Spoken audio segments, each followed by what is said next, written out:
Shalom, shalom. C'est votre émission que la Bible parle. Donc, c'est un peu le Jérémie. Donc, voilà. J'ai aimé mettre ceci pour que nous puissions nous souvenir réellement de l'émission. Que l'Éternel nous soit favorable, que l'Éternel nous bénisse dans le nom précieux, glorieux de notre Seigneur Jésus. Donc, vous êtes bel et bien sur votre radio, la radio de l'Église, et l'émission c'est que la Bible parle, une émission qui vous est présentée par votre bien-aimé, le pasteur Philippe Mukenge, une émission qui passe tous les mercredis à partir de 19h. Donc nous sommes dans la joie de pouvoir nous retrouver parce que nous croyons que la grâce de Dieu nous est accordée afin que nous puissions tous ensemble demeurer unis dans sa parole. Et la parole de Dieu, c'est notre vie. La parole de Dieu, c'est notre tout. La parole de Dieu, c'est ce qui nous motive et c'est ce qui nous donne de la force. Nous vous saluons partout où vous êtes, en Afrique, en Océanie, en Europe, en Amérique, en Asie. Que le Seigneur vous soit très très favorable, que le Seigneur vous bénisse, que le Seigneur puisse vous accorder ce dont vous avez besoin quotidiennement, comme il a promis que dans ce siècle nous aurons au centuple et dans le siècle à venir, nous allons avoir la vie pour l'éternité. Que Dieu vous accorde la vie pour l'éternité et qu'il vous donne au centuple dans ce siècle ici, qu'il vous assiste dans vos entreprises, dans vos activités, dans vos foyers, que le Seigneur puisse réellement vous assister dans toutes les circonstances, favorables ou non, que sa main soit réellement avec vous, que sa main puisse vous protéger et puisse vous garder en toutes choses, dans le nom puissant et glorieux de notre Seigneur Jésus. Donc voilà, que Dieu vous soit très très favorable, que l'Éternel puisse vous bénir, que l'Éternel puisse vous accorder ce dont vous avez besoin dans le nom précieux glorieux de notre Seigneur Jésus. Nous sommes dans la joie de pouvoir nous retrouver comme d'habitude le mercredi, afin de pouvoir répondre à vos préoccupations, de répondre à vos questions. Donc voilà, nous avions une série de questions et nous sommes là pour pouvoir répondre à cela. Donc nous saluons le bien-aimé Jean, n'est-ce pas, Robin du Canada. Que le Seigneur vous soit favorable, lui qui nous fournit des questions. Nous saluons aussi le bien-aimé Victor de Paris qui nous a aussi fait parvenir sa question. Donc nous osons croire que nous aurons le temps de pouvoir y répondre. Donc nous saluons notre bien-aimé Eliane Kalanga qui nous suit à partir de Kananga. Que Dieu vous bénisse. Et notre sœur Naomi qui nous suit à partir de l'Est du Congo, ainsi que le bien-aimé Félix Kaembe qui est à Kinshasa. Que le Seigneur vous soit très favorable, que le Seigneur vous bénisse, que le Seigneur puisse vous accorder réellement toutes ses faveurs. Donc voilà, nous sommes là et nous sommes en train de répondre à des séries de questions. Voilà, il nous a été posé la question de savoir de quelle maison je suis parlé lorsqu'il évoquait « Moi et ma maison, nous servirons l'Éternel ». Donc, nous lisons dans le livre de Josué au chapitre 24, Josué chapitre 24, au verset 15, je crois, voilà. Je commence au verset 14. Maintenant, craignez l'Éternel, servez-le avec intégrité et fidélité, faites disparaître les dieux qu'ont servi vos pères de l'autre côté du fleuve et en Égypte, et servez l'Éternel. Et si vous ne trouvez pas bon de servir l'Éternel, choisissez aujourd'hui qui vous voulez servir, ou les dieux que servaient vos pères au-delà du fleuve, pour les dieux des Amoréens dans le pays dans lequel vous habitez. Moi et ma maison, nous servirons l'Éternel. Que le Seigneur nous soit très très favorable. Merci beaucoup, bien-aimé Antonio Bandera. Donc, bonjour, bonsoir, que le Seigneur vous soit favorable. Donc, le bien-aimé nous suit à partir du Pays-Bas.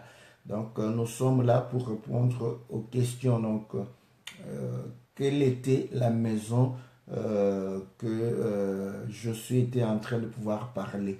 Donc, sur le plan historique, vous verrez que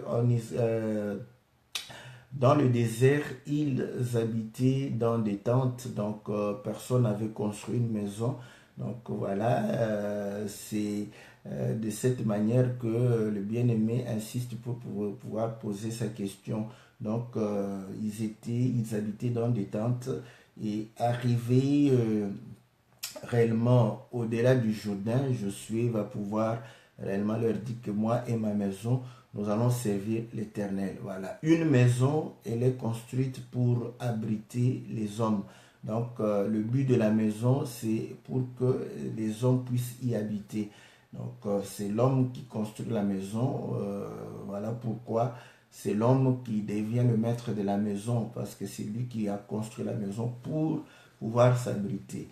Or, vous allez comprendre que la maison, n'est-ce pas, va pouvoir représenter, n'est-ce pas, la personne qui l'a construit.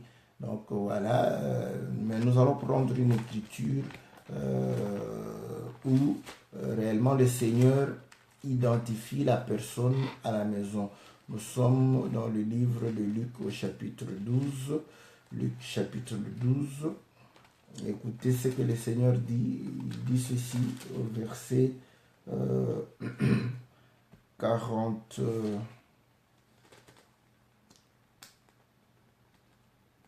Voilà. 43. Non, ce n'est pas. Voilà, je vais chercher. C'est là où le Seigneur est en train de pouvoir dire que lorsque quelqu'un est... voilà.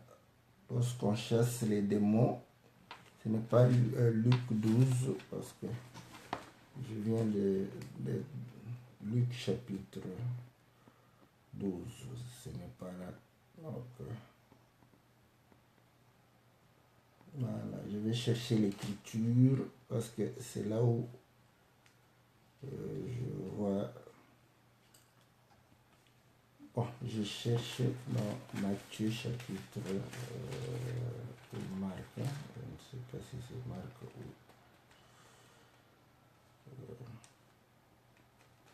ou Matthieu chapitre 12. Je vais voir d'abord si je suis là. Voilà, c'est Matthieu chapitre 12. Matthieu chapitre 12, verset 43. Lorsque l'esprit impur est sorti d'un homme, il va par des lieux arides cherchant du repos. Il n'en trouve point. Alors il dit, je retournerai dans ma maison d'où je suis sorti. Et quand il arrive, il la trouve vide, balayée et ornée. Il s'en va et prend avec lui cet autre esprit plus méchant que lui. Ils entrent dans la maison et s'y établissent. La dernière condition de cet homme est pire que la première, il en sera de même pour cette génération méchante. Donc vous voyez, le Seigneur prend réellement exemple pour dire que quand quelqu'un est délivré, donc on chasse les démons, donc cette personne sera libre de ces démons. Le démon va partir, le mauvais esprit va partir et va dire que je vais retourner de la maison où je suis. La maison, c'est la personne, c'est l'homme. Il dit que lorsqu'il va chercher cet autre esprit pour pouvoir habiter, la condition de cet homme, la condition de la maison. Donc la maison, c'est l'homme. Donc vous allez comprendre que Josué, quand il parle de sa maison, il parle d'abord de lui-même et de ceux qui sont réellement sous sa charge, ceux qui sont sortis de lui, ceux qui sont sortis de ses reins, ceux qui sont réellement le fruit de ses entrailles. Donc à ce moment, vous allez comprendre qu'il parle de sa famille. Et ainsi, nous avons encore l'écriture de Actes chapitre 16 qui va pouvoir réellement confirmer ces déclarations. Lorsque le geôlier va pouvoir réellement croire à la parole, écoutez ce que Paul va dire. Nous sommes Actes chapitre 16, verset 29.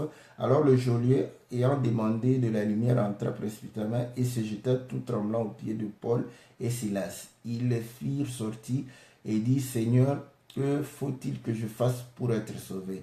Paul et Silas répondirent, crois au Seigneur Jésus et tu seras sauvé, toi et ta famille. Donc vous voyez, cette écriture ici, vous allez comprendre que beaucoup de gens ont eu de soucis, n'est-ce pas, à pouvoir accomplir cette écriture parce qu'ils ont estimé que lorsqu'il croit à la parole, il fait tout pour que ses parents croient à la parole, il fait tout pour que ses soeurs, ses frères puissent croire à la parole. C'est une bonne chose, ce n'est pas mauvais, mais ici on dit bien, crois, tu seras sauvé, toi et toute ta famille. Donc, à qui on parle? On parle au chef de la famille, au chef de la maison. Donc, les enfants vont former leur famille. Quand toi, tu iras, tu vas te marier et tu auras tes enfants, ça sera ta famille. Mais tu es dans la famille de ton père. Donc, tu es dans la maison de ton père. Voilà, c'est au père de pouvoir réellement croire et orienter sa maison dans la voie du Seigneur afin de pouvoir sauver réellement toute sa famille. Donc nous comprenons que il s'agit de ceux qui sont sortis, n'est-ce pas, de ces... voilà. Donc d'abord, oui, il s'agit d'abord de la famille physique, n'est-ce pas, de Josué, sa femme et ses enfants. Or, vous allez comprendre que le Seigneur va pouvoir dire à Abraham dans le livre de Genèse chapitre 18 pour dire que voilà, Abraham doit apprendre à ses enfants. Au verset 19, il dit, voilà, car je l'ai choisi afin qu'il ordonne à ses fils et à sa maison après lui de garder la voie de l'Éternel en pratiquant la droiture et la justice, qu'ainsi l'Éternel accomplisse en faveur d'Abraham et les promesses qu'il lui a faites. Donc, vous allez comprendre que effectivement, il s'agit, n'est-ce pas, d'abord de sa famille physique. Et ainsi, vous allez comprendre que la maison de Dieu, n'est-ce pas, la maison de Dieu n'est pas constituée des briques ou des pierres, n'est-ce pas? Voilà pourquoi le bâtiment ne peut pas être une maison de Dieu, parce que la maison de Dieu, c'est réellement lui et ses enfants. Donc, c'est ce qui forme la maison. La maison de l'Éternel, ce n'est pas, n'est-ce pas, le temple ou la construction faite de main d'homme. Voilà, je vais lire l'écriture de Luc, chapitre 2. L'Éternel dit ceci, le Seigneur dit ceci, lorsqu'il va pouvoir réellement chasser tout. Est-ce que c'est dans le chapitre? C'est Jean, comment je... C'est Jean chapitre 2, voilà. Toutes mes excuses, Jean chapitre 2, voilà. Lorsque le Seigneur va venir, la Bible dit ceci, voilà. Au verset 15, ayant fait un fouet avec des cordes, il les chassa tous du temple, ainsi que les brebis et les bœufs. Il dispersa la monnaie des échangeurs et renversa les tables. Il dit aux vendeurs de pigeons, ôtez cela d'ici, ne faites pas de la maison de mon père une maison de trafic. Ses disciples se souvinrent qu'il est écrit, les ailes de ta maison me dévorent. Et il va continuer, n'est-ce pas? Il commence par ce qui est physique, comme il a dit à Nicodème, si vous ne comprenez pas les choses terrestres, comment comprendrez-vous les choses célestes? Et là, il dit, voilà, détruisez ce temple et en 3 jours, je le rebâtirai. Donc, voilà, on dit ceci, Josué n'avait pas une famille physique, pas de... Non.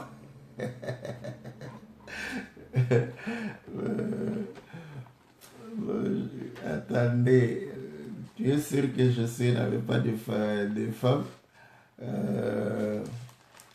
Voilà, je vais essayer de... Josué, n'est-ce pas, il était chef de famille, il avait une femme. Le problème de la Bible, vous allez comprendre que généralement, comme les femmes, on ne les comptait pas, on parlait difficilement de femmes, on parlait rarement de femmes.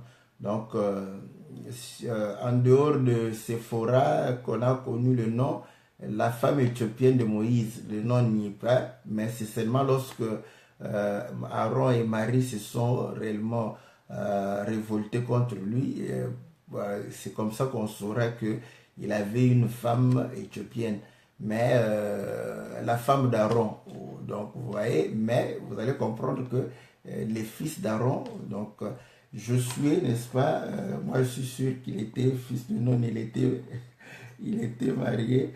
Là je dois chercher, n'est-ce pas, pour voir même si il avait une généalogie après lui. Donc on n'a pas parlé de sa femme, voilà, et on n'a pas parlé de ses enfants parce que le fait de conduire le peuple pour pouvoir le permettre de pouvoir entrer dans le pays de Canaan n'était pas quelque chose qui devrait, n'est-ce pas, passer en succession.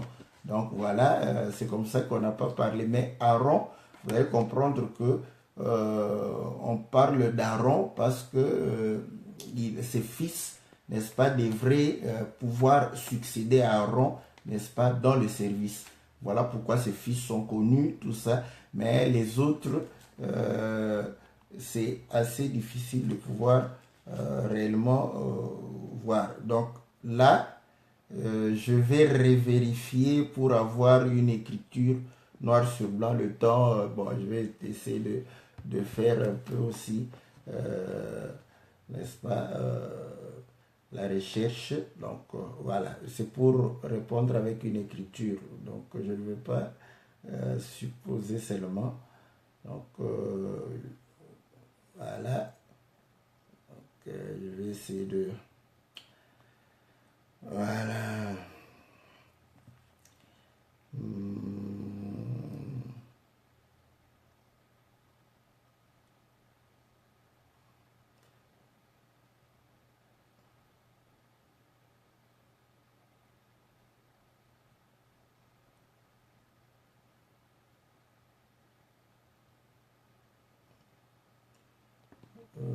Pour l'instant, attendez, j'ai pas...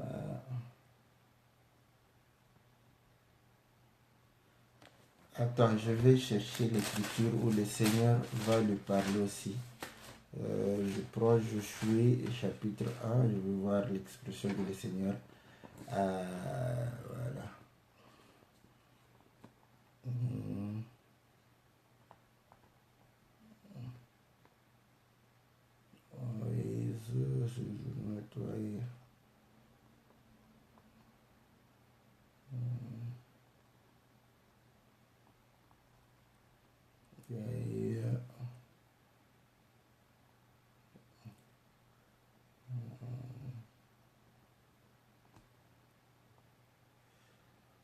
Bon, là, je vais pouvoir réellement faire des recherches pour voir une écriture noir sur blanc qui va pouvoir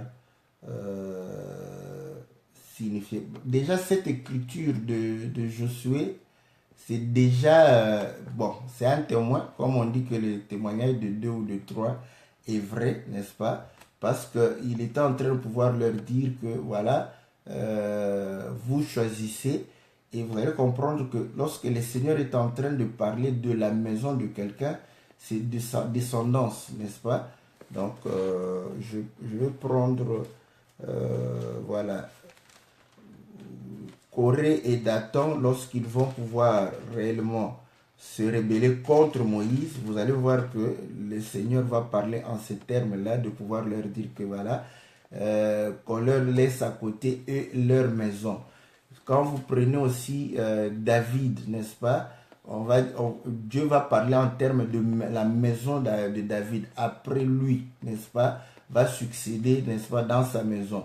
Donc la maison, ce n'était pas le bâtiment, c'était la postérité, c'était la famille. Donc déjà, les autres expressions des autres serviteurs, lorsqu'on parlait de leur maison, ce n'était pas le bâtiment, on parlait, n'est-ce pas, de hommes et de femmes, n'est-ce pas, qui étaient d'abord sous leur autorité et qui étaient de leur famille, n'est-ce pas. Donc voilà ce que je peux, je cherche, attendez, je vais chercher comme le bien-aimé, j'ai compris maintenant sa question. Donc voilà, je vais chercher une écriture, comme ça je vais pouvoir lire afin de comprendre que cette expression parlait d'abord de sa maison physique, n'est-ce pas, donc de sa famille, de sa femme et de ses enfants. Voilà pourquoi il a dit que ceux qui... voilà.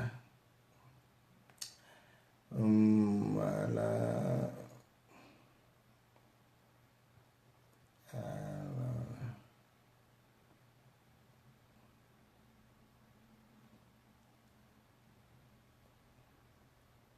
Bon, je prends par exemple, voilà.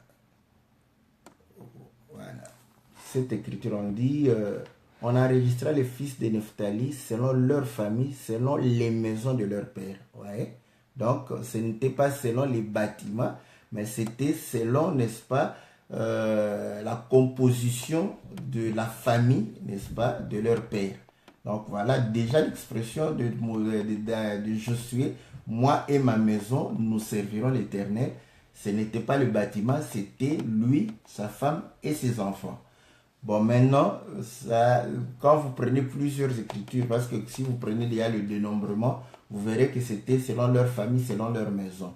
Donc, la maison est liée toujours à la famille parce que la maison est construite pour abriter la famille. Donc, voilà, j'espère que ça peut satisfaire. Mais je sais que le frère, peut-être qu'il a déjà fait et n'a pas vu quelque part où il y a eu description où on a parlé d'une manière indirecte ou directe de la femme de Josué ou de ses enfants. Donc là, vous voyez, maintenant je vais chercher les écritures. Comme je n'en ai pas comme ça directement, ça va me prendre un peu de temps. Mais déjà, cette expression parle, n'est-ce pas, de sa famille. Et comme vous allez comprendre que la maison de l'Éternel, c'est aussi la famille de l'Éternel. Donc ceux qui font partie de la famille de l'Éternel. Et pour faire partie de la maison de l'Éternel ou de sa famille, donc il faut réellement naître, n'est-ce pas, dans sa maison, naître, donc mourir et naître de nouveau comme la Bible nous le recommande. Et nous formons une maison spirituelle. Voilà pourquoi cette maison est formée des hommes et des femmes. Donc, ce sont de croire que les bâtiments que nous avons, c'est ça la maison de l'Éternel. Ce n'est pas ça la maison de l'Éternel. Et ainsi, nous sommes, en tant que parents, nous sommes obligés de pouvoir montrer la voie du Seigneur à nos enfants. Et la Bible dit, montrez à vos enfants la voie de l'Éternel. Lorsqu'ils grandiront, ils ne vont pas s'en détourner. Ça, c'est la responsabilité de l'Éternel. Nous leur montrons la voie et l'Éternel va pouvoir réellement leur garantir de demeurer dans la présence du Seigneur. Donc voilà, il s'agit bel et bien, n'est-ce pas, de la famille. Je prends aussi, par exemple, dans les livres de Samuel, 1 Samuel, lorsque comment Élie, le mari de Anne, Elkana, la Bible dit il va amener toute sa maison. Donc il ne va pas amener le bâtiment. Je lis l'écriture. Voilà. 1 Samuel chapitre 1. Je vais commencer à quel est.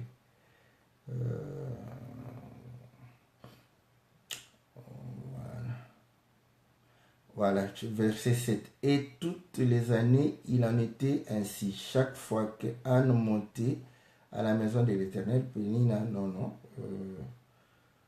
Bon, je commence au verset 1 parce que je sais que il y avait un homme de Ramathaïm, Tchophim, de la montagne d'Éphraïm, nommé Elkana, fils de Jéroham, fils de Élu, fils de Tohu, fils de Tsouf, Éphrasien.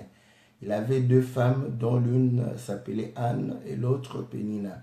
Pénina avait des enfants, mais Anne n'en avait pas. Chaque année, cet homme montait de sa ville à Silo pour se prosterner devant l'Éternel des armées, pour lui offrir des sacrifices. Là se trouvaient les deux fils d'Élie, Ophni et Phiné, sacrificateurs de l'Éternel. Le jour où Elkana offrait son sacrifice, il donnait des portions à Pénina, sa femme, et tous les enfants et toutes les filles qu'il avait d'elle. Mais il a donné à Anne une double portion, car il aimait Anne, qui l'Éternel avait rendu stérile. Voilà. Ah, je vais lire beaucoup, parce que avait rendu stérile. Sa rivale lui prodiguait des mortifications pour la porter à s'irriter de ce que l'Éternel avait rendu stérile. Toutes les années, voilà. Elkana, son mari, lui disait: Anne, pourquoi pleures-tu et ne manges-tu pas? Pourquoi ton cœur est-il attristé? Est-ce que je ne vaux pas mieux que 10 fils? Anne s'éleva après que l'on eut mangé et bu. Le sacrificateur Élie assis. Comment je ne vois pas cette écriture?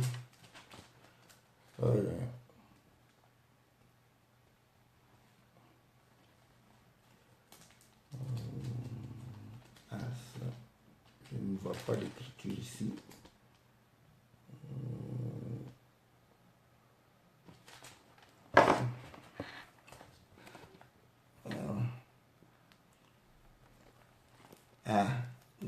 Le frère nous donne les écritures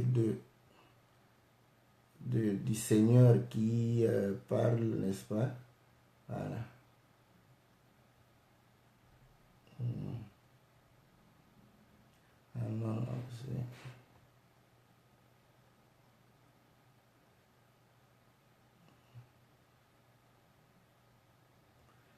Non, non. Ce n'est pas Élie. Voilà. Bon, ce n'est pas l'expression sur Élie, donc voilà, comme je... Mais donc, ce que j'étais en train de pouvoir dire que la maison, n'est-ce pas, de quelqu'un, c'est aussi le bâtiment, mais c'est aussi sa famille. Donc voilà, donc là, je vais pouvoir réellement faire des recherches pour avoir des écritures explicites afin de pouvoir répondre au bien-aimé. Donc le bien-aimé suppose que n'étais pas marié et n'avait pas d'enfant. Donc bon, en dehors de l'écriture que je viens de Josué 24, pour moi c'est déjà une écriture qui témoigne qu'il avait des enfants et il avait une femme. Donc on va chercher pour Josué, pas pour les autres, une écriture. Donc je promets, le mercredi prochain je pourrai amener l'écriture. Donc voilà. Deuxième question, n'est-ce pas, du bien-aimé, c'est par rapport à la circoncision, n'est-ce pas, que Josué a donné aux enfants d'Israël. Nous sommes dans Josué chapitre 5. Au verset, je commence au verset 2, En ce temps-là, l'Éternel dit à Josué, fais-toi des couteaux de pierre, circoncis de nouveau les enfants d'Israël une seconde fois. Josué se fit de couteaux de pierre, il circoncit les enfants d'Israël sur la colline d'Aralot. Voici la raison pour laquelle Josué les circoncis. Tout le peuple sorti d'Égypte, les mâles, tous les hommes de guerre étaient morts dans le désert pendant la route, n'est-ce pas? Pendant la route,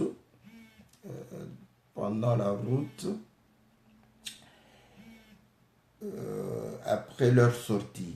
Tout ce peuple sorti d'Égypte était circoncis, mais tout le peuple né dans le désert pendant la route après la sortie d'Égypte n'avait point été circoncis, car les enfants d'Israël, n'est-ce pas,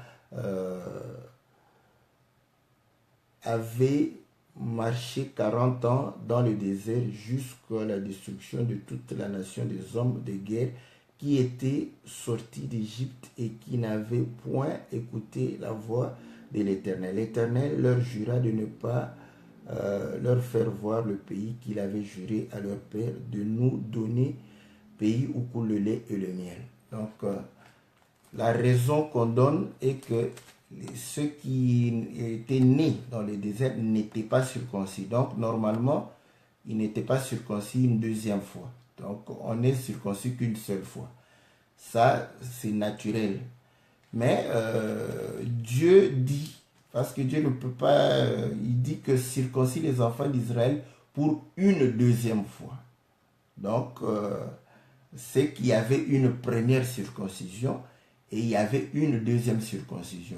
Mais physiquement, parce qu'on ne peut pas circoncire quelqu'un deux fois, donc c'était une seule fois, mais une seule fois d'une autre génération. Et il y a une autre génération qui était sortie.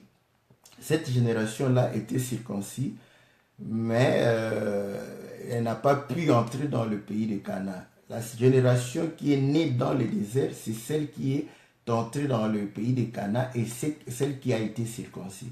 Donc, naturellement, physiquement, cette génération a été circoncis une seule fois.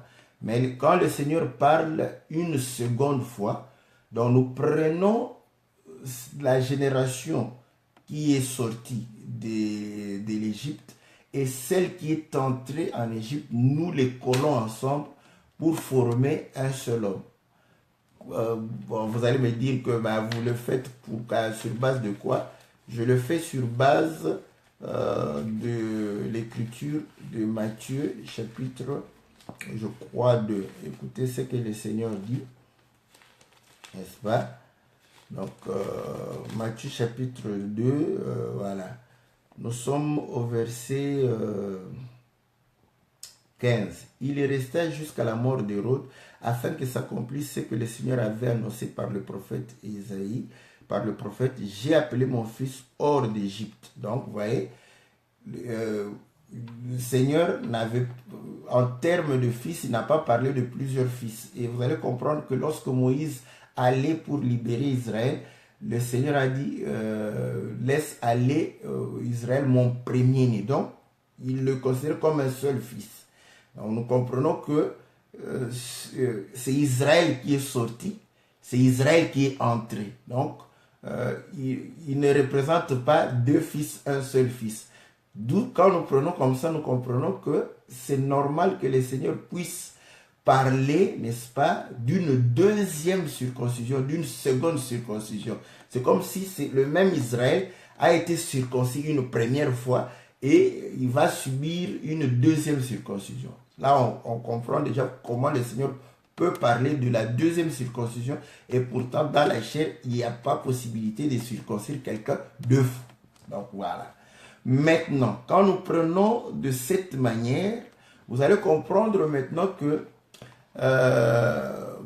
Moïse, qui savait déjà, parce que comme le bien-aimé le démontre, que au travers Abraham, Dieu avait déjà dit que lorsque vous voulez appartenir à sa maison, être de sa maison, vous devez vous circoncire le 8e jour. Donc, on circoncisait les enfants le 8e jour. Donc, tous étaient circoncis. Moïse savait que ceux qui sont sortis d'Égypte, n'est-ce pas, avaient, n'est-ce pas, cette habitude de pouvoir se faire circoncire, n'est-ce pas, le 8e jour. Mais écoutez, Moïse va pouvoir réellement leur parler à ce peuple qui était circoncis, n'est-ce pas? Nous sommes dans le livre de Deutéronome au chapitre 10.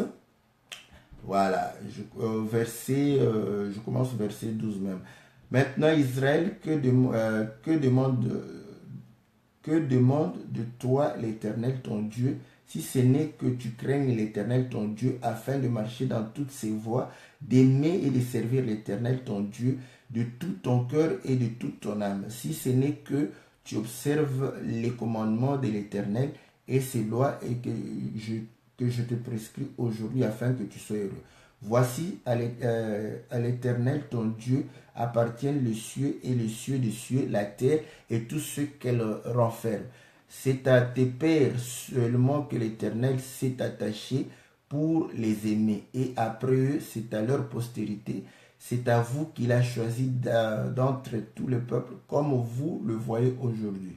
Vous circoncirez donc votre cœur et vous ne redirez plus votre cou. Donc, vous voyez que Moïse est en train de leur parler. Ils étaient circoncis, mais il leur demande maintenant de pouvoir subir une deuxième circoncision. Donc, là, ce n'est plus la circoncision des prépuces, mais du cœur. Donc, Moïse parle à un peuple qui était circoncis et il leur recommande de pouvoir circoncire leur cœur parce qu'il comprend que malgré qu'ils ont la circoncision de leur prépuce, mais ils avaient donc le cou raide. Donc, pour ne pas avoir le cou raide, il fallait circoncire le cœur. Or, voilà, maintenant, Paul fait réellement cette connexion et cette liaison dans Romains chapitre 12, là où il est en train de démontrer que, voilà, quand quelqu'un qui est circoncis n'obéit pas à la voix de l'Éternel, donc sa circoncision est annulée, n'est rien.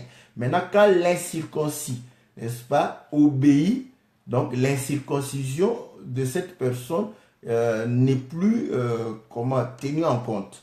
Voilà, donc au verset 26 de Romains chapitre 2, nous saluons, n'est-ce pas, le prophète Billy de Paris, que Dieu le bénisse, et le bien-aimé Matadi Cédric, que le Seigneur vous soit favorable. Donc, si donc l'incirconcis observe les ordonnances de la loi, son incirconcision ne sera-t-elle pas tenue pour incirconcision? L'incirconcis de nature qui accomplit la loi ne te condamnera-t-il pas, toi qui la transgresses tout en ayant la lettre de la loi et la circoncision? Le juif, ce n'est pas celui qui en a les dehors, et la circoncision, ce n'est pas celle qui est visible dans la chair. Donc, vous voyez, nous avons une circoncision, une première circoncision qui était celle qui était visible dans la chair, mais le juif, c'est celui qui l'est intérieurement, et la circoncision, c'est celle du cœur selon l'esprit et non selon la lettre. La louange de ce juif ne vient pas des hommes, mais de Dieu. Donc, nous comprenons que la véritable circoncision, c'est la circoncision du cœur. Or, écoutez maintenant, vous allez comprendre que Israël va sortir, n'est-ce pas, de l'Égypte et va pouvoir réellement passer 40 ans dans le désert et pouvoir entrer dans le Jourdain. Or, par le Jourdain, dans le pays de Canaan. Or, le pays de Canaan, selon Hébreu, symbolise, n'est-ce pas, la cité de Dieu vivant. Donc, nous comprenons que symbolise le royaume de Dieu. Donc, ainsi, pour se choisir un peuple, Dieu, n'est-ce pas, a fait alliance, et le signe de l'alliance, c'était la circoncision, et c'était la circoncision de la chair, et il va pouvoir marcher avec ce peuple, mais pour que ce peuple puisse réellement bénéficier, n'est-ce pas, de la promesse d'Abraham, parce que Dieu a dit que je vais te donner le pays en possession. Pour qu'on y entre, il fallait réellement être circoncis de cœur, parce que là, il s'agit réellement de pouvoir entrer dans la promesse d'Abraham, dans le royaume, dans le pays, n'est-ce pas, où Dieu est lui-même constructeur et architecte. Donc nous comprenons qu'il s'agit maintenant d'une circoncision qui n'est pas visible, n'est-ce pas? Voilà, c'est la seconde, parce que quand on parle de la seconde, c'est qu'il n'y en a pas une troisième. Donc c'est la seconde circoncision qui leur permet de pouvoir entrer, n'est-ce pas, en possession de la promesse faite à Abraham. Donc vous allez comprendre que Colossiens, n'est-ce pas, va pouvoir réellement nous permettre de comprendre que cette circoncision se fait au travers l'œuvre de la croix. Nous sommes dans le livre de Colossiens au chapitre 2. La Bible dit ceci. Voilà, au verset 8. Prenez garde que personne ne fasse de vous sa proie par la philosophie ou par une vaine tromperie, s'appuyant sur la tradition des hommes, sur les rudiments du monde et non sur Christ, car en lui habite corporellement toute la plénitude de la divinité. Vous avez tout pleinement en lui, qui est le chef de toute domination et de toute autorité. Et c'est en lui que vous avez été circoncis d'une circoncision que la main n'a pas faite, mais de la circoncision de Christ qui consiste dans le dépouillement du corps de la chair. Ayant été enseveli avec lui par le baptême, vous êtes aussi ressuscités en lui et avec lui par la foi en la puissance de Dieu qui l'a ressuscité des morts. Vous qui étiez morts par vos offenses et par l'incirconcision de votre chair, il vous a rendu la vie avec lui en vous faisant grâce pour toutes nos offenses. Il a effacé l'acte dont les ordonnances nous condamnaient et qui subsistait contre nous. Il l'a détruit en le clouant à la croix. Donc nous comprenons que au travers de l'œuvre de la croix, c'est là où la circoncision s'est faite. Mais vous allez comprendre qu'on se dépouille, n'est-ce pas, de ce qui est inutile.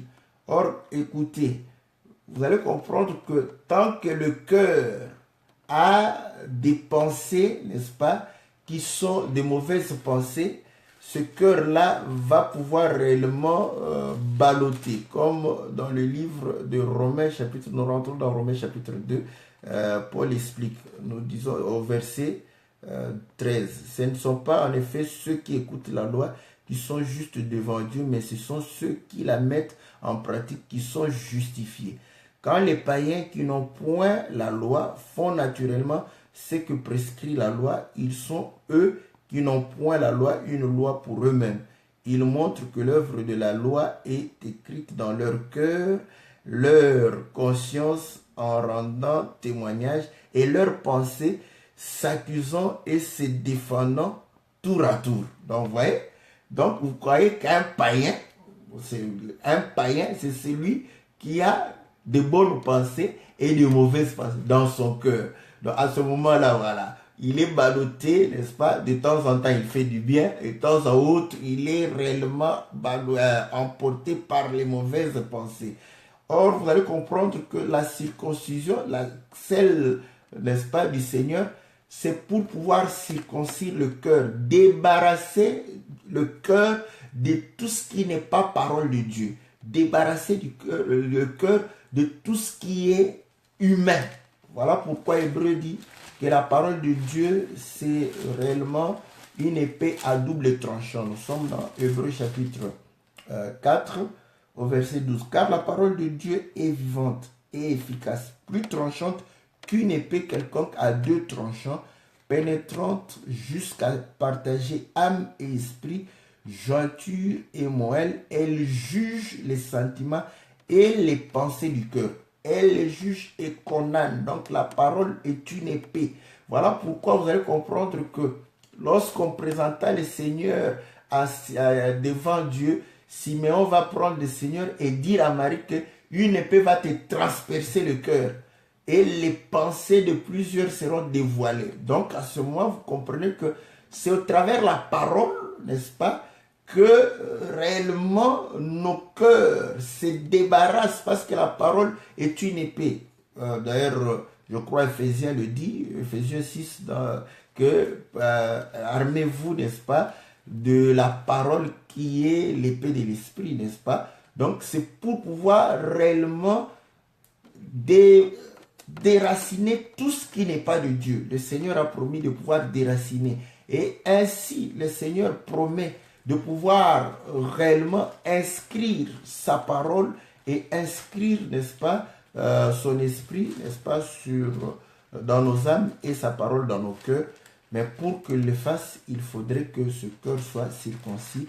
Et ainsi, tout ce qui est charnel, n'est-ce pas, parce que c'est la chair qui est inutile. Vous voyez, donc par rapport au prépuce, on enlève ce qui est inutile, la partie de la chair qui est inutile. C'est la chair qui est inutile.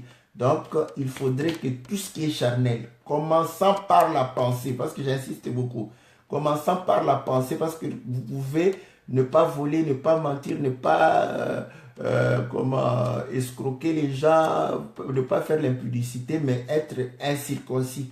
Donc pourquoi? Parce que dans votre cœur, vous avez ces bonnes choses que vous pratiquez, n'est-ce pas, par moralité, mais vous avez les pensées humaines, n'est-ce pas, qui vous empêchent de pouvoir réellement connaître, n'est-ce pas, la pensée de Dieu et de vivre, non pas par le désir de la chair, mais vivre en fonction de la parole du Seigneur. Hébreux chapitre 8 dit ceci, au verset 9. Je commence au verset 8. Car c'est avec l'expression d'un blâme que le Seigneur dit à Israël, voici, les jours viennent, dit le Seigneur, où je ferai avec la maison d'Israël et la maison de Juda une alliance nouvelle, non comme l'alliance que j'ai traitée avec leur père le jour où je les saisis par la main pour les faire sortir du pays d'Égypte. Car ils n'ont pas persévéré dans mon alliance, et moi aussi je ne me suis pas soucieux d'eux, dit le Seigneur. Mais voici l'alliance que je ferai avec la maison d'Israël. Après ces jours-là, dit le Seigneur, je mettrai mes lois dans leur esprit et je les écrirai dans leur cœur, je serai leur Dieu et ils seront mon peuple. Donc vous comprenez, pour que réellement la parole du Seigneur soit inscrite dans ton cœur, il faudrait que le Seigneur te débarrasse, n'est-ce pas, de toute pensée charnelle, humaine, pour pouvoir réellement amener ton cœur à l'obéissance de la parole. Donc voilà, c'est que la seconde circoncision, c'est par rapport au dépouillement, n'est-ce pas, de notre chair. Et cela, c'est lorsque nous acceptons de mourir avec le Seigneur, parce que c'est à la croix où nous avons réellement accepté de ne pas vivre selon nos propres désirs, mais nous conformons à la mort du Seigneur, afin d'être ressuscités et de marcher non selon réellement les désirs de la chair, mais selon réellement les désirs de l'esprit, pour pouvoir accomplir, n'est-ce pas, la parole du Seigneur. Et ainsi, la Bible dit que nous sommes co-héritiers, parce que à ce moment-là, Dieu qui nous ressuscite, qui ressuscite nos corps mortels, n'est-ce pas, par son esprit, nous donne cette capacité de pouvoir participer à l'héritage de Christ. Nous sommes co-héritiers au travers, n'est-ce pas, cette seconde circoncision. Nous entrons dans notre héritage, tel qu'Israël est entré, parce que c'est au-delà du Jourdain qu'Israël s'est fait circoncire pour la seconde fois. Donc voilà, en peu de mots, ce que nous pouvions dire par rapport à cette seconde circoncision, n'est-ce pas, du peuple au-delà du Jourdain. Ce n'est pas en vain qu'il va prendre les couteaux de pierre pour pouvoir réellement, n'est-ce pas, les circoncire. Maintenant, il pose la question, Moïse avait, n'est-ce pas, la langue embarrassée, et pourtant, dans le livre de Actes, n'est-ce pas, chapitre 8, je crois, le verset 20, Étienne, rempli du Saint-Esprit, démontre que Moïse était puissant en parole et en œuvre. Donc, disons, c'est Actes chapitre 7. Voilà, Actes chapitre 7, verset 20. À cette époque naquit Moïse, qui était beau aux yeux de Dieu. Il fut nourri 3 mois dans la maison de son père Et quand il lui était exposé, la fille de Pharaon le recueillit et l'éleva comme son fils. Moïse fut instruit dans toute la sagesse des Égyptiens. Il était puissant en parole et en œuvre. Donc ici, nous voyons que chez les Égyptiens, Moïse était puissant en parole et en œuvre. Donc on l'écoutait. Et pour preuve, lorsqu'il est sorti pour aller visiter ses frères, il va pouvoir tuer l'Égyptien. Quand il va sortir une deuxième fois, il va voir des frères qui se querellaient. Il va leur parler. Donc, ils ont écouté ce que Moïse leur avait dit. Donc, ils pouvaient bien parler et se faire entendre. Et Étienne confirme qu'il était puissant en œuvre et en parole. Nous disons Amen à la parole, n'est-ce pas?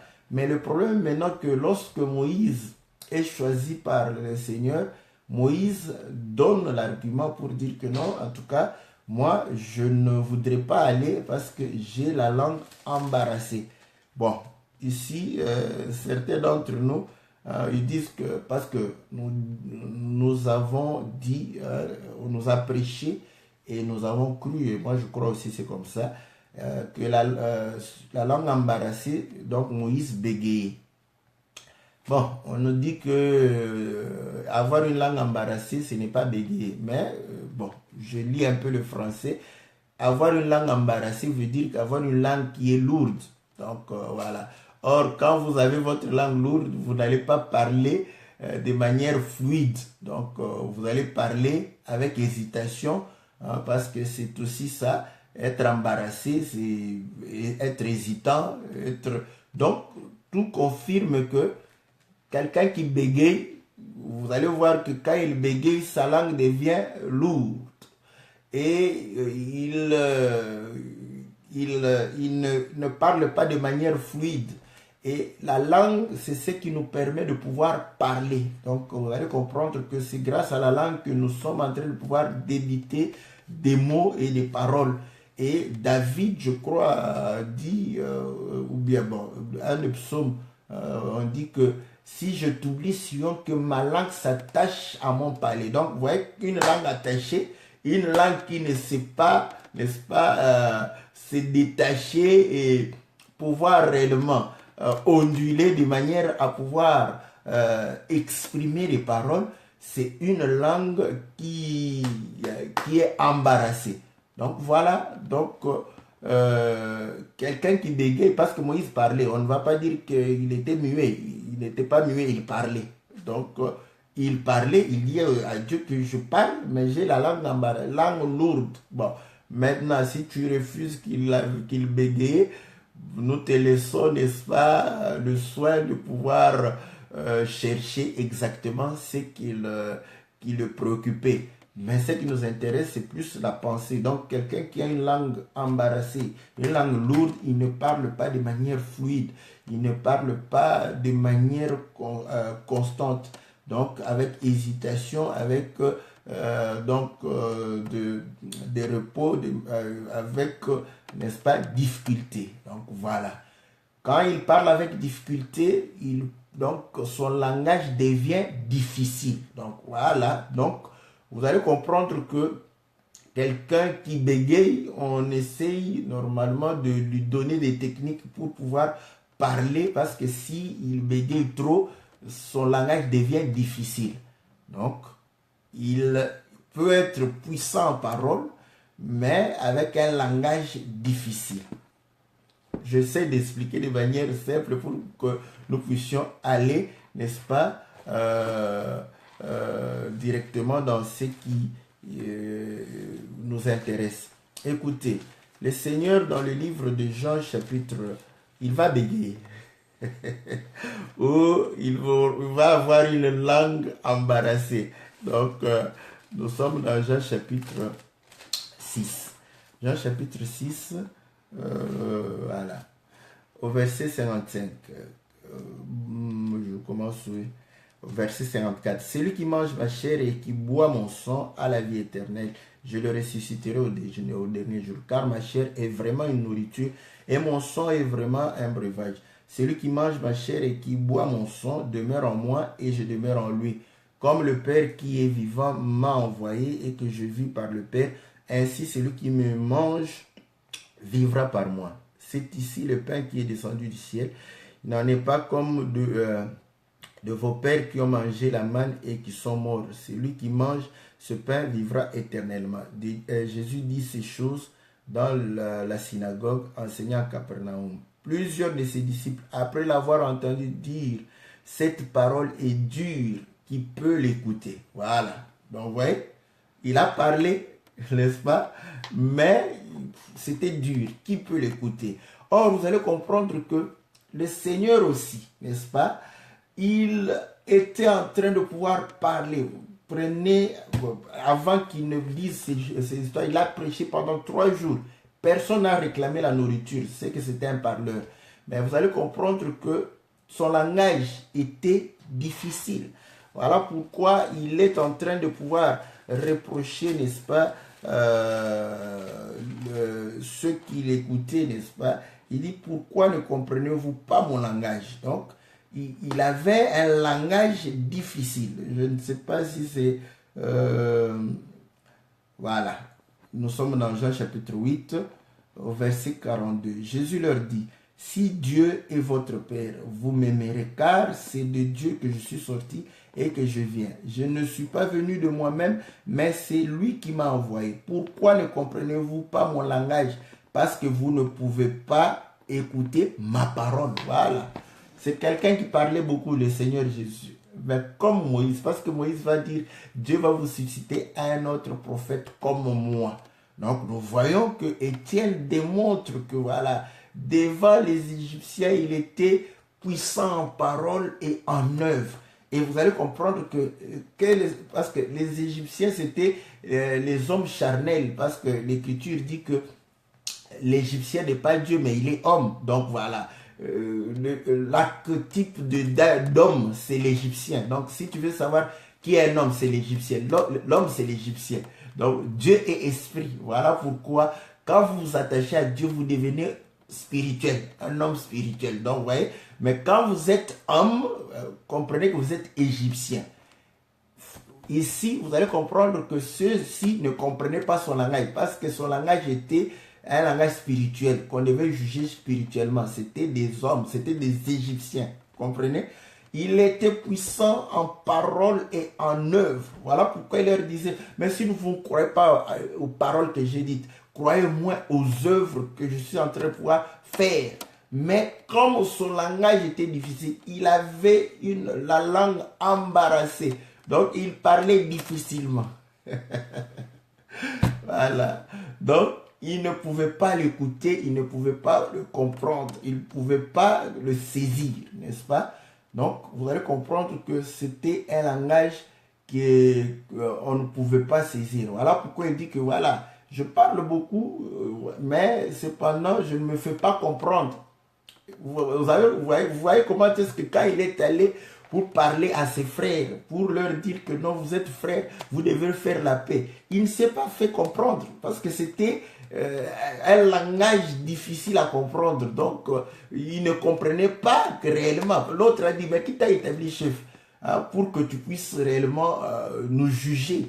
Donc, vous allez comprendre que c'est ça en réalité, parce que il n'avait pas besoin physiquement de quelqu'un, d'un interprète, pour pouvoir se faire entendre. Mais le problème maintenant, c'est comme Esaïe le dit, que vous allez pouvoir réellement entendre, mais de vos oreilles, je ne sais pas si c'est écouté ou... Attendez, je vais lire l'écriture, n'est-ce pas? Comme ça, je viendrai, n'est-ce pas, au Seigneur. Je cherche l'écriture, voilà. Donc,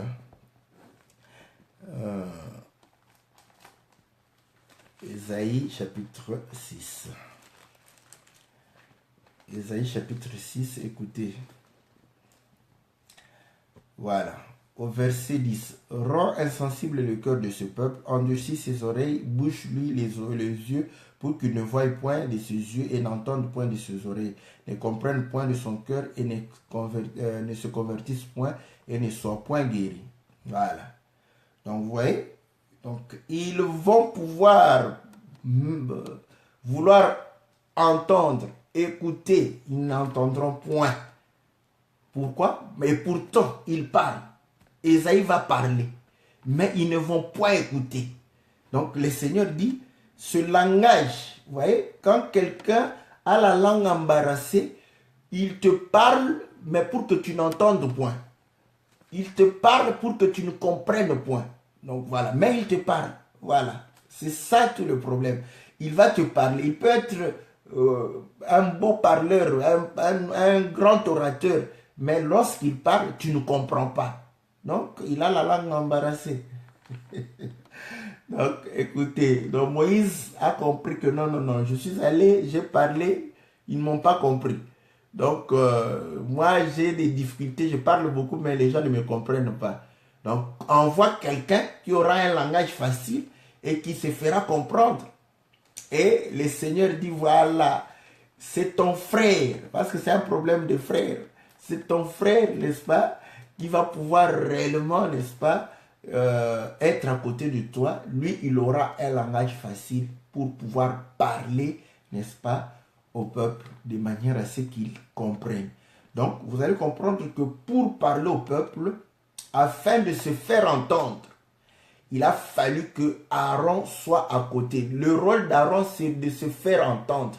Et le rôle du prédicateur aujourd'hui, c'est de se faire entendre, c'est de se faire comprendre. Donc, voilà pourquoi nous venons, n'est-ce pas, non pas pour, comment impressionner les gens. Je vous dis, quand vous voulez impressionner les gens, vous êtes en train de bégayer. Vous avez la langue embarrassée, n'est-ce pas? Vous êtes sous le ministère de Moïse sans le savoir. Donc le but aujourd'hui du ministère, c'est de se faire entendre afin que celui qui a des oreilles entende, afin que le peuple de Dieu saisisse, que les oreilles de ce peuple et les yeux de ce peuple puissent voir. Donc vous voyez, aujourd'hui Dieu nous a donné un langage facile. Même si tu bégayes naturellement, comprends que Dieu t'a donné un langage facile pour se faire comprendre. Donc le but, la présence d'Aaron, c'était de se faire comprendre afin que le peuple comprenne ce que Dieu leur dit. Mais Moïse, c'était de pouvoir apporter le message de Dieu. Oh, Moïse, le Seigneur lui dit que voilà, cela a occasionné à ce que le Seigneur puisse établir, n'est-ce pas, une comparaison ou une analogie de faits. Il dit ceci, je suis au verset 4, au verset 10 du chapitre 4 de l'Exode, Exode 4, 10. Moïse dit à l'Éternel, ah Seigneur, je ne suis pas un homme qui ait la parole facile. Voilà. Ici, il ne faut pas comprendre le français pour dire que non, parole facile, donc je parle facilement. Non. Mes paroles sont toujours difficiles. Prends ça comme ça. Parce que Étienne, nous appelons toujours Étienne pour dire, Étienne dit lui qu'il était puissant en parole. Donc, un homme puissant en parole, c'est un grand orateur. Aujourd'hui, apprenez tous les politiciens qui savent attirer le peuple. Ce sont des vrais orateurs. Donc, vous voyez, ce sont des gens qui sont puissants en parole. Donc, vous allez comprendre que il parlait beaucoup, mais sa parole n'était pas facile. Hein? Si tu comprends ça en français, on va te dire, mais comment il se faisait entendre et maintenant il boude encore. Il dit, voilà, ce n'est ni d'hier ni d'avant-hier, ni même depuis que tu parles à ton serviteur, car j'ai la bouche et la langue embarrassées. L'Éternel lui dit, qui a fait la bouche de l'homme, qui rend muet ou sourd, voyant ou aveugle, n'est-ce pas moi l'Éternel?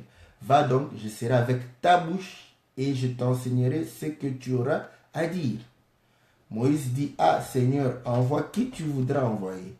Alors la colère de l'Éternel s'enflamma contre Moïse et dit, n'y a-t-il pas ton frère Aaron le Lévite? Je sais qu'il parlera facilement. Voilà, lui il parlera facilement. Le voici lui-même qui vient au-devant de toi. Et quand il te verra, il se réjouira dans son cœur. Tu lui parleras et tu mettras les paroles dans sa bouche et moi je serai avec ta bouche et avec sa bouche. Je vous enseignerai ce que vous aurez à faire. Il parlera pour toi au peuple, il te servira de bouche et tu tiendras pour lui la place de Dieu. Voilà. Donc, quand Moïse a soulevé son problème pour dire qu'il n'a pas la parole facile, langue embarrassée, bouche embarrassée, le Seigneur dit que non, non, voilà, Aaron vient, n'est-ce pas? J'essaie d'avoir avec ta bouche. Il dit non, non, non, envoie quelqu'un d'autre. Aaron est là, tu mettras les paroles dans sa bouche afin qu'il parle au peuple. Maintenant, nous prenons d'abord Aaron et lui. Lui, il met les paroles dans la bouche d'Aaron. Aaron parle au peuple. Il dit que Aaron sera ta bouche et toi, tu seras pour lui à la place de Dieu. Ah. Donc, s'il est à la place de Dieu, c'est que Dieu lui-même a, n'est-ce pas, un langage qui n'est pas facile. Ah.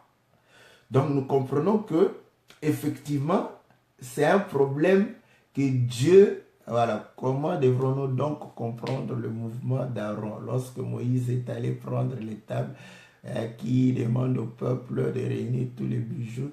Ok, bah, ça c'est une bonne question. Ça, on va répondre prochainement, n'est-ce pas? On va répondre. Voilà, donc la question de notre bien-aimé Anguy Claude, on dit, voilà. De réunir tous leurs bijoux pour en faire une statue. Il s'est s'en est fait entendre, mais cela a causé la mort de beaucoup d'Israélites. Amen. Ça c'est bien. Ça c'est une très très bonne question. Voilà. Donc, par rapport à l'angle dont on est en train de... Vous voyez, il leur a parlé. Le problème, quoique... Comme le bien-aimé démontre que ça a mené à la mort, mais si nous voulons rester sur le fait qu'il s'est fait comprendre, voilà, parce qu'Aaron a la langue facile. Donc quand il parle, les gens comprennent. Donc voilà, il leur dit, amenez les bijoux, je vais faire le Dieu que vous me demandez là. Ils ont amené, donc sans problème. Donc vous comprenez que son langage est facile. Donc, mais dans ce cas, lui, il a fait que ce que le peuple lui a demandé de pouvoir faire. Il a dit, bon, ouais, je vais vous aider à mener. On va répondre à cette question. Hein. Donc, je m'en vais pour répondre à la question de la bouche embarrassée et à la langue embarrassée de Moïse. Donc, à ce moment, Moïse prend la place de Dieu, Aaron la place de Moïse. Parce que Moïse était la bouche de Dieu. Vous voyez? Par rapport à Dieu, Moïse est sa bouche pour rapporter sa parole.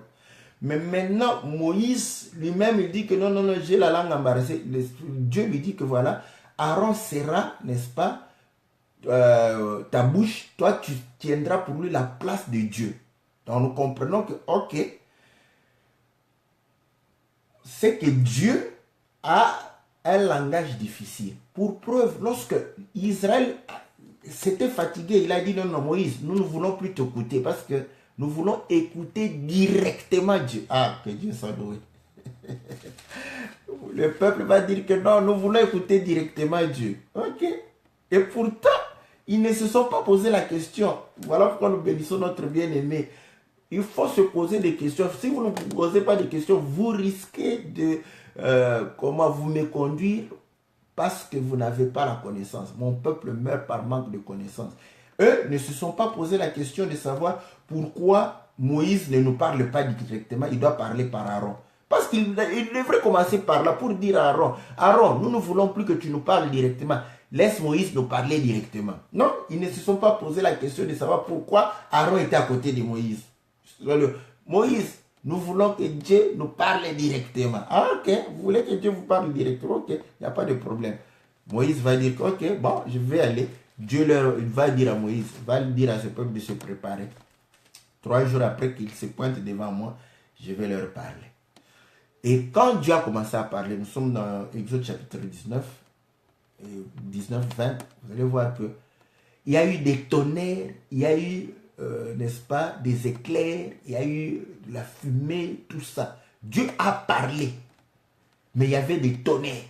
Nous lisons dans le Exode chapitre 19. Voilà.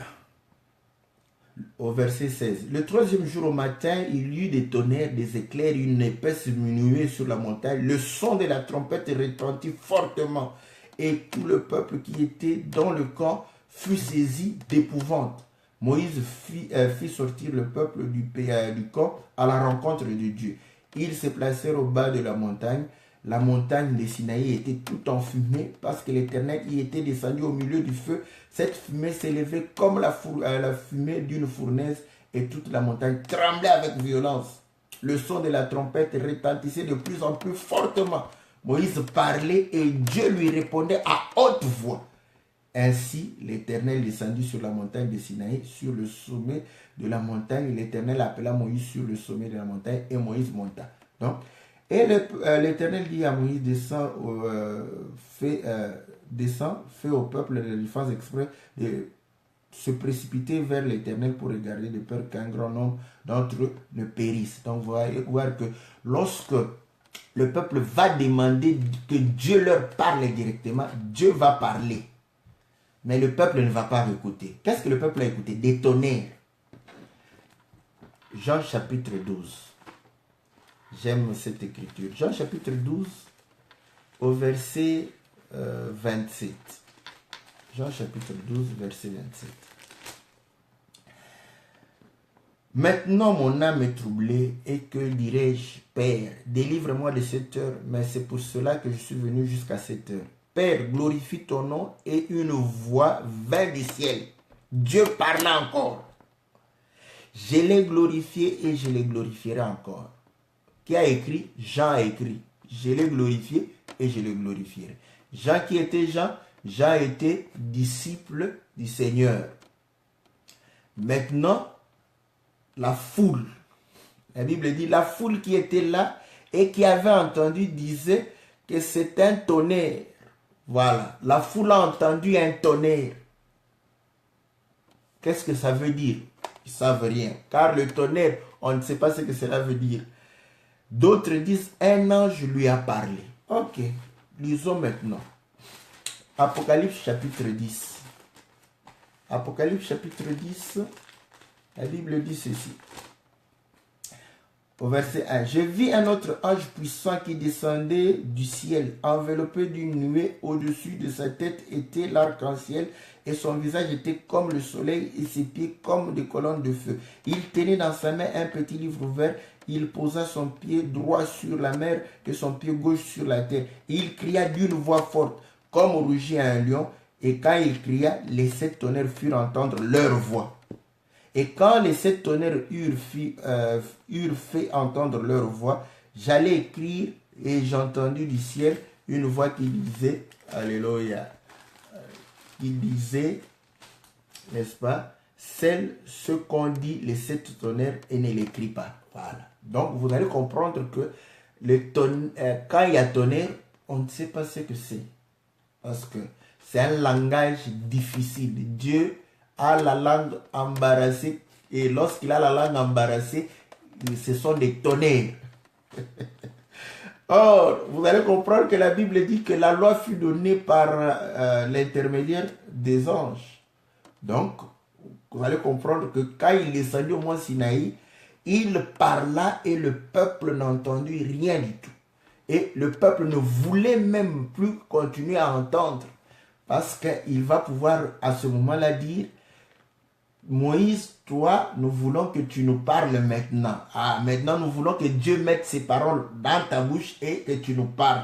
Nous comprenons maintenant que par rapport à Dieu, Moïse aura un langage facile, compréhensible. Et maintenant, par rapport au peuple, c'est Aaron qui a un langage compréhensible parce que c'est Aaron qui est la bouche de Moïse.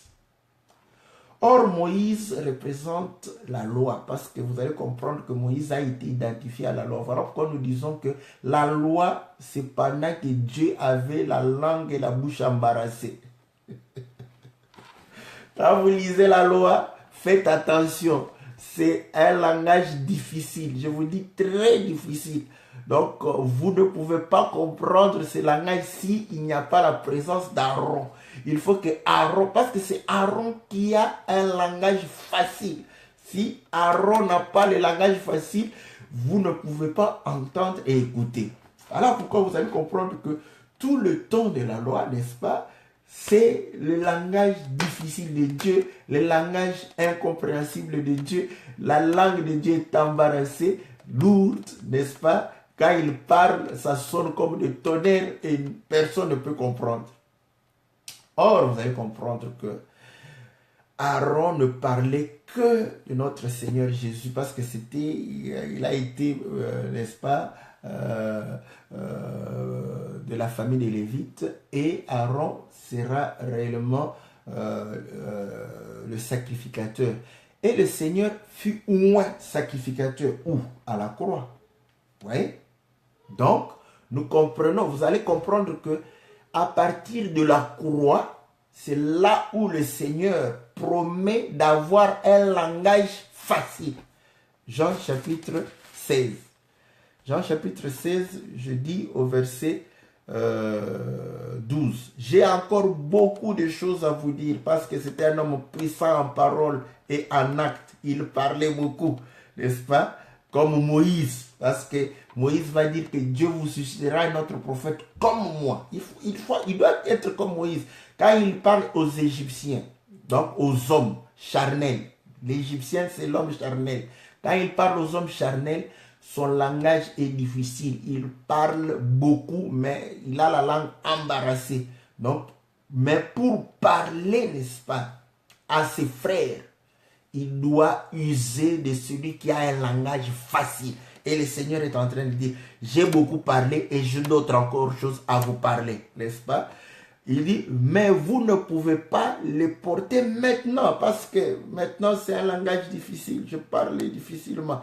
Quand le consolateur sera venu, l'Esprit de vérité, il vous conduira dans toute la vérité, car il ne parlera pas de lui-même, mais il dira tout ce qu'il aura entendu et il vous annoncera les choses à venir. Oh, que Dieu soit loué. Aaron ne parlait pas de lui-même. Aaron parlait de ce qu'il a entendu chez Moïse. Moïse part, il prend les choses de Moïse et il rapporte au peuple. Il dit, un autre consolateur viendra. Il ne parlera pas de lui-même. Il prendra ce qui est à moi. Il prendra mes paroles et vous l'annoncera. Mais comme il a un langage facile, lui, vous voyez, il démontre que moi j'ai un langage difficile. Mais lui, quand il viendra, il aura un langage facile. Il parlera et vous allez comprendre toutes ces choses. Voilà. Donc, nous comprenons qu'aujourd'hui, n'est-ce pas, nous devons... voilà.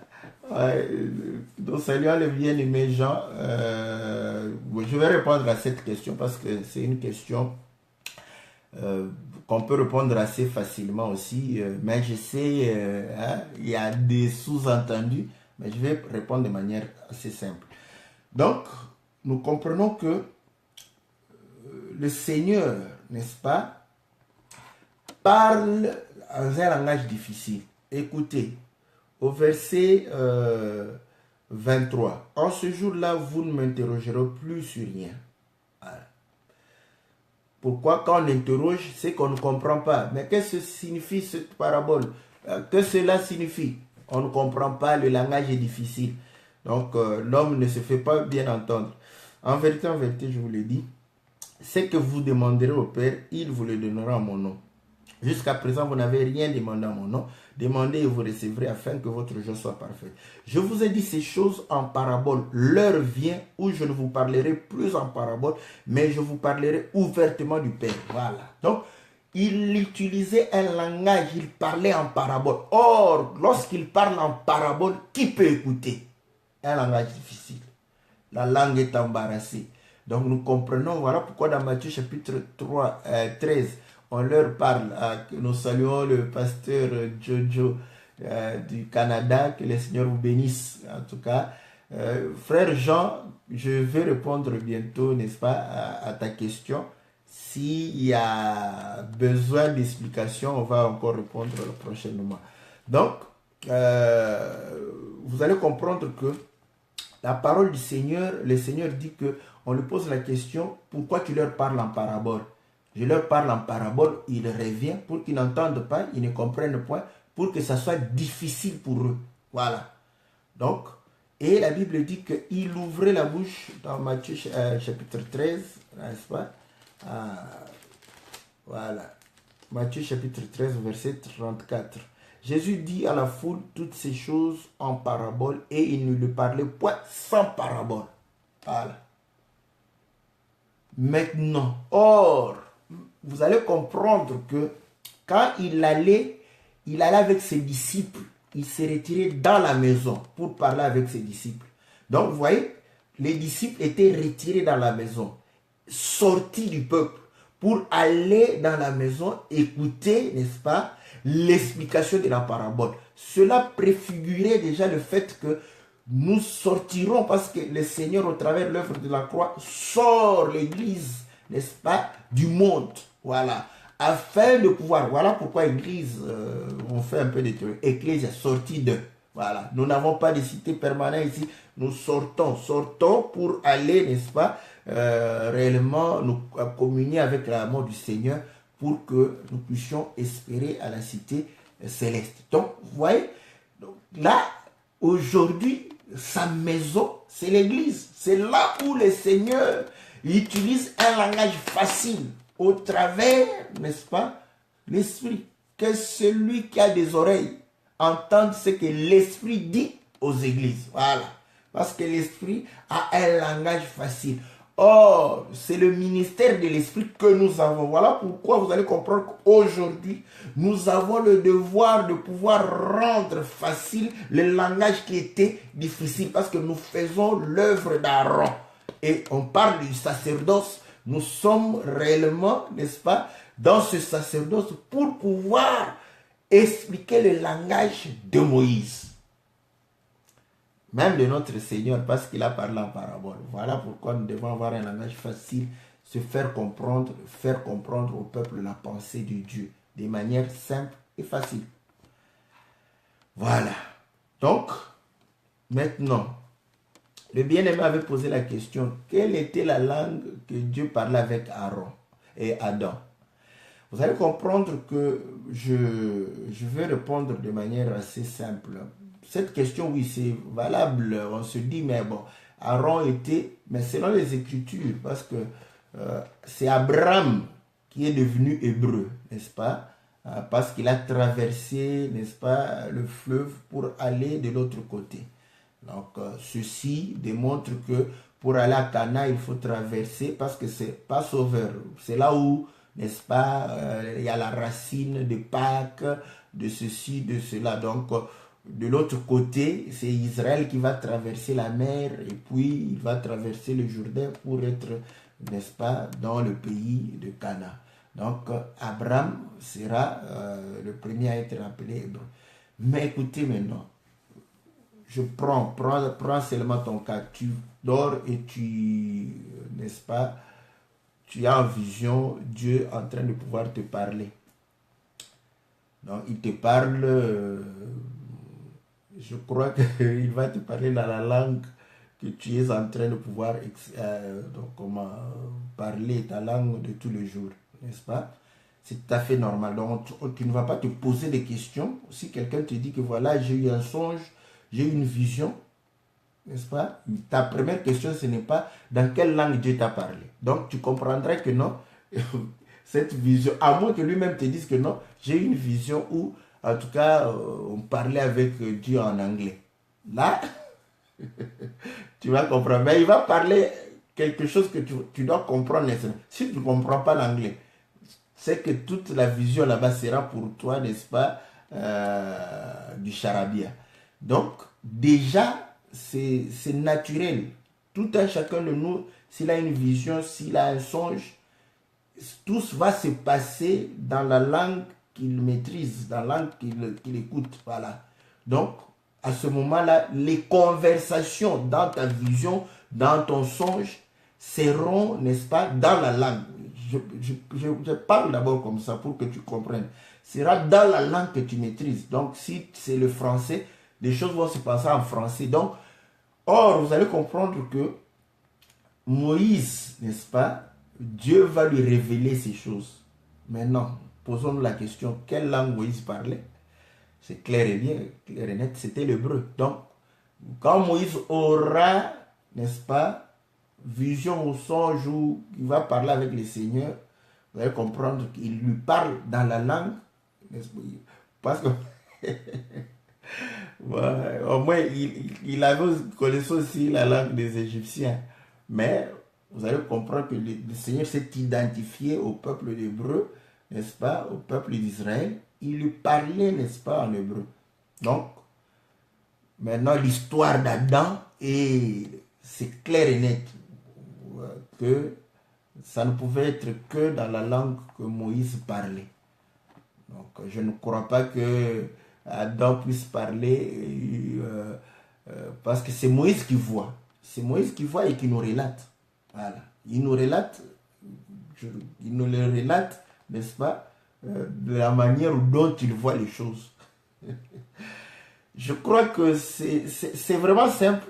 Je sais que les gens posent cette question pour dire que voilà, quelle est la langue de Dieu? Non, voilà. La langue de Dieu, ça c'est autre chose. La langue de Dieu est incompréhensible pour nous parce que quand Dieu parle, on ne peut pas comprendre. D'où il faudrait de l'interprétation pour nous. Mais quand Dieu visite quelqu'un, il lui parle dans sa langue, la langue qu'il comprend. Écoutez, bon, ça c'était un songe. Voilà. Il y a eu, lorsque celui-ci qui, Gédéon, voilà, Gédéon. Gédéon pour vaincre.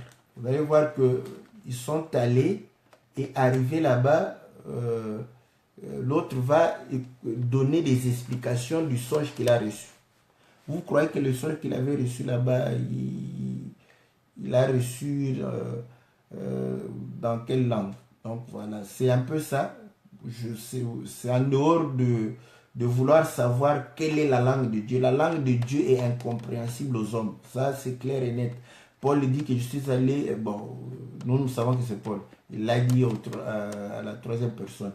Que quelqu'un est allé au troisième ciel et il a entendu des choses qui ne pouvaient pas être, qu'on ne pouvait pas exprimer. N'est-ce pas? Donc, voilà. Donc, voilà. Oui, Dieu a confondu la langue des hommes pour que chacun ait sa langue, mais Dieu, voilà, il vient se révéler à chacun dans sa langue. Voilà pourquoi, pour démontrer qu'il peut parler à tout un chacun dans sa langue, à la Pentecôte, en acte, chacun écoutait Dieu dans sa langue. Voilà. Donc maintenant, vous allez me dire quelle était la langue de Dieu. La langue de Dieu, n'est-ce pas? Voilà pourquoi le parler en langue. Voilà pourquoi Paul dit que la langue des anges, n'est-ce pas? La langue des anges, parce que les anges sont des esprits, on ne peut pas comprendre cela. Il faut de l'interprétation. Donc nous revenons sur ce qu'on parlait, n'est-ce pas, de Moïse. Parce qu'au Mont Sinaï, c'est par l'ange que la loi a été donnée. Par les anges, l'ange. Donc si tu veux mettre au pluriel, au singulier, c'est pas grave. Mais, donc, c'est par l'ange. Donc vous voyez que c'est un langage incompréhensible. C'est un langage qu'on ne peut pas saisir. Donc il faudrait que Dieu se révèle maintenant à quelqu'un dans la langue. Voilà, Moïse est allé, il a parlé, mais Moïse écoutait Dieu dans quelle langue? En hébreu. Voilà, il est venu, il leur a parlé en hébreu pour dire que voilà ce que Dieu a dit en hébreu. Et ils ne se sont pas posé la question de savoir mais quelle est la langue que Dieu parlait. Parce que Dieu parlait avec Moïse bouche à bouche. Donc il parlait quelle langue? Il parlait à Moïse la langue dont Moïse maîtrisait et cette langue que Moïse parlait avec le peuple. Donc c'est vraiment ça. Donc nous disons que vous allez comprendre que les choses, c'est Moïse qui va les relater. Donc le récit de Moïse c'est en hébreu. Donc voilà. Donc l'histoire d'Adam et d'Ève c'est en hébreu. Ce n'est pas en latin ni en grec, c'est en hébreu. si tu veux reposer encore la question, quelle langue il parlait? Moi, je te dis qu'il parlait l'hébreu parce qu'on a relaté l'histoire en hébreu. Voilà. Bon. Nous, on est humble.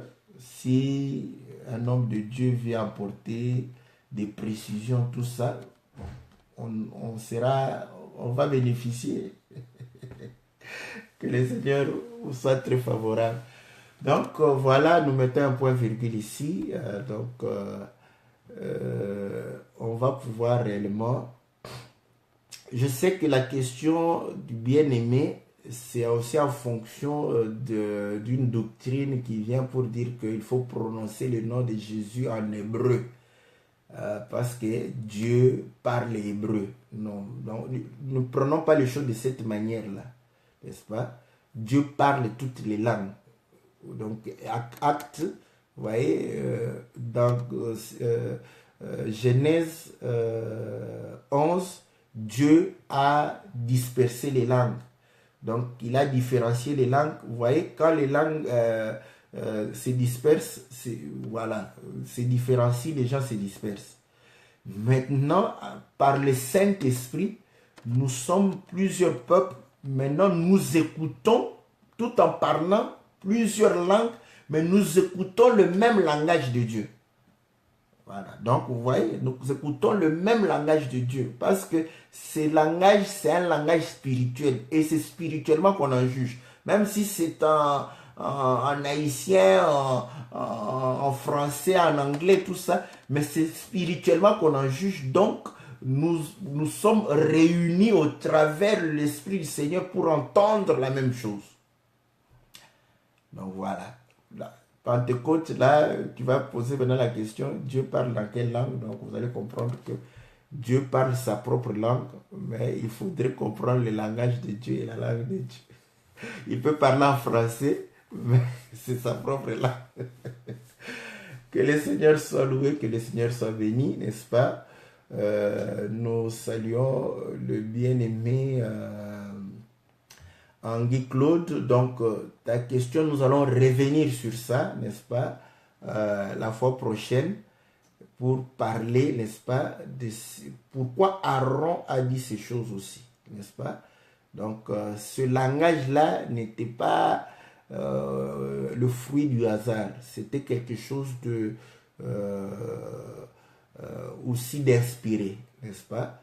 C'est vrai que ça a mis l'idolâtrie, mais c'est quelque chose d'inspiré de la part d'Aaron. Voilà, on se retrouve lundi. Nous saluons encore le prophète Billy Bilolo parce que lundi, nous allons aborder le cantique l'Alliance. C'est un cantique costaud, difficile, n'est-ce pas? Donc, je vous dis que ça, moi-même, ça m'a pris plusieurs temps pour saisir et comprendre, n'est-ce pas? C'est que le prophète voulait chanter, mais je le comprends aussi avec la grâce que j'ai. Donc, s'il voudrait aussi apporter la pensée que Dieu lui a inspirée pour pouvoir chanter ce cantique, ça serait une bonne chose. S'il n'a pas le temps lui-même de pouvoir le faire, nous pouvons le faire par son canal, donc l'écouter et puis venir aussi vous apporter la pensée que même nous essayons, parce que nous croyons, vous voyez qu'il a chanté, je ne suis pas dans sa tête, mais on essaie de pouvoir réellement parler au travers de la parole et l'esprit qui nous unit. Donc nous le saluons chaleureusement et nous le saluons toute l'église qui est sous sa direction, que le Seigneur puisse bénir tout ce bien-aimé. Nous avons vu le bien-aimé Kitamba, là, que le Seigneur lui soit très très favorable. Donc, nous bénissons le bien-aimé Jean, le bien-aimé Félix, le bien-aimé Antonio, le bien-aimé Junior, Jean de Dijon, Jean du Canada, et le pasteur Jojo Senga du Canada. Que le Seigneur te bénisse, surtout pour la matière que tu es en train de pouvoir nourrir sur le livre d'Apocalypse. Que le Seigneur te soit très très favorable. Donc voilà, nous saluons notre sœur Anto, n'est-ce pas, de la Finlande. Que le Seigneur te bénisse abondamment et qu'il puisse réellement t'accorder tout ce dont tu as besoin dans la vie de tous les jours. Donc voilà, que le Seigneur nous bénisse, lui qui est Dieu, dans le nom précieux et glorieux de notre Seigneur Jésus. Amen.